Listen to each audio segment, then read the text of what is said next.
Assalamualaikum, apa kabar teman-teman semua? Semoga sehat selalu ya. Nah, pada video kali ini teman-teman ya, ini gua dipanggil ya ke rumah ya untuk home visit ya. Ini di daerah Bekasi ya teman-teman. Jadi anaknya nonton video gua ya tentang dekubitus ya, terus ada masalah pada orang tuanya yang mengalami bed rest ya. Jadi timbul luka lecet seperti ini teman-teman ya. Ini bisa dibilang ruam popok dan juga sekaligus bisa menyebabkan dekubitus teman-teman. Jadi ini termasuk obes ya teman-teman ya, berat badannya agak berlebih. Nah, terus itu ada luka ruam dan lecet teman-teman. Ya, memang luka seperti ini tidak kita bisa biarkan begitu aja teman-teman. Apalagi kalau pasiennya menggunakan pampers. Nah, itu sangat perlu ekstra perhatian ya. Kenapa? Karena memang kulit lansia itu sangat sensitif teman-teman. Ya, bahkan sesensitif kulit bayi teman-teman, seperti itu. Ini biasa terjadi ya kalau kita biasanya kecolongan ya, apa atau enggak lansianya udah enggak tahu dia tuh BAB atau enggak, pipis atau enggak, jadi keluar ngalir terus, tiba-tiba pampersnya basah, pas dibuka udah ruam seperti ini. Nah, ini biasa teman-teman ya, ini kita cuci dulu pakai sabun khusus cuci luka ya. Untuk di area ini itu deket banget sama bokong, jadi otomatis kalau dia BAB udah pasti kena balutannya ya. Kalau kita balut, nah itu gua kasih spray antiseptik teman-teman ya. Kita spray pakai antiseptik terus kita bersihkan ya. Jadi nah, ini teman-teman bisa lihat sendiri ya. Jadi tuh udah mulai kemerahan. Memang awal mula dekubitus juga seperti itu teman-teman. Nah, tuh udah mulai lecet. Nah ya, itu yang warnanya mulai pink kemerahan gelap gitu, itu mudah rusak ya teman-teman ya. Perjalanannya cepet banget loh teman-teman kalau jika dibiarkan begitu aja dan kita tidak rawat gitu. Tadi gue udah sabunin cuman gak terlalu kelihatan ya, karena memang ini gue posisinya juga agak susah ya naruh kameranya ya. Ini gue udah izin ya teman-teman ya naruh kameranya, dan gue juga nggak pernah ngeliatkan pasiennya gitu kan, maksudnya cuman lukanya doang. Nah, ini gue spray pakai spray PHMB ya.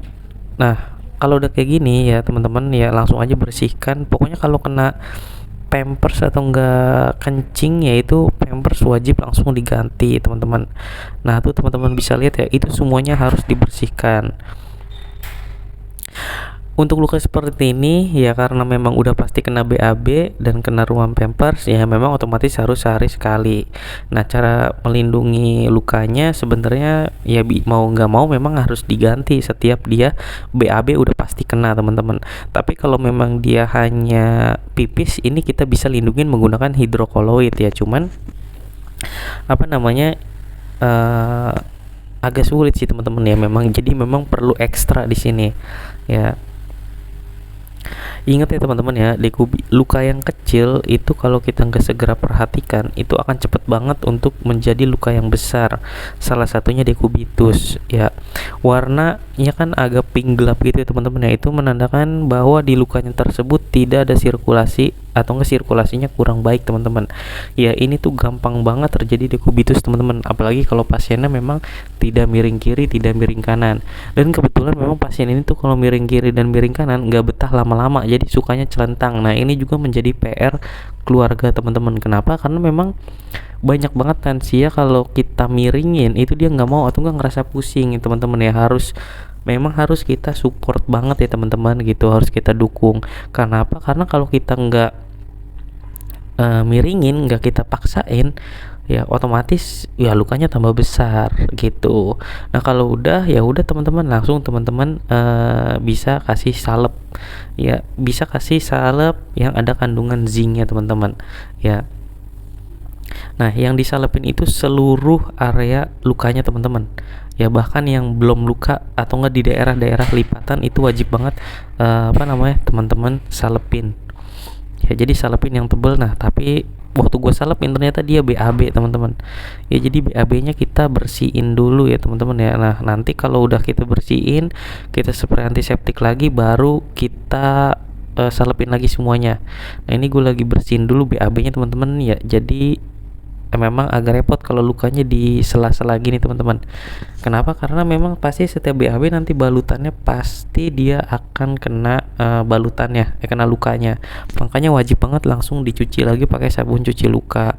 Nah barusan itu memang pasiennya nggak bisa kontrol BAB, jadi kalau dia batuk BAB-nya pasti keluar gitu teman-teman. Nah di sini pentingnya support dari keluarga buat ngecek pampersnya selalu teman-teman gitu. Nah ini gua kebetulan ada tisu basah ya. Sebenarnya untuk ngelakuin untuk membersihkan baiknya tidak selalu menggunakan tisu basah ya, karena kebetulan ini gua udah salepin ya, jadi kalau cebok itu baiknya pakai air biasa gitu teman-teman ya, karena kan tisu basah kita tidak tahu kandungannya ya. Nah tuh gue bersihin ya. Nah tuh teman-teman bisa lihat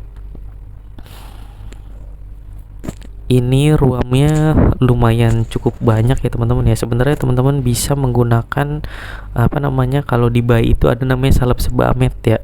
Nah itu juga ada kandungan zincnya tuh teman-teman, bisa mempertahankan kelembapan. Jadi intinya untuk di daerah-daerah lipatan ya teman-teman bisa kasih salep yang ada kandungan zincnya teman-teman, seperti itu. Nah ini kita olesin ya, semua udah bersih ya. Udah nih langsung kita olesin tebel teman-teman ya. Jadi ngolesinnya tebel ya teman-teman ya, enggak tipis-tipis ya, karena fungsi salep ini juga sebagai proteksi untuk area luka ya gitu. Kalau ruamnya nyampe ke vagina atau enggak selangkangan, teman-teman juga wajib salepin ya. Nah di sini gua nutupnya itu pakai foam ya teman-teman ya, karena berbahan lembut ya. Jadi yang gue tutupin tuh di bagian yang ada area lukanya aja ya, tidak menutup kemungkinan ini akan sering banget ganti sih ya. Intinya modal foamnya kayaknya juga lumayan harus banyak ya. Mungkin itu aja sih teman-teman video kali ini dari gua ya.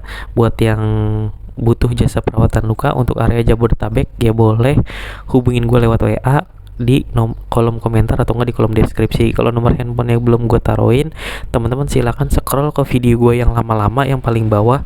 Biasanya di situ udah ada udah ada nomor handphone gue. Nah itu lagi gue pasang foamnya ya. Nah abis itu gue plester. Udah, mungkin itu aja sih teman-teman ya dari gue ya. Sekian, wassalamualaikum warahmatullahi wabarakatuh.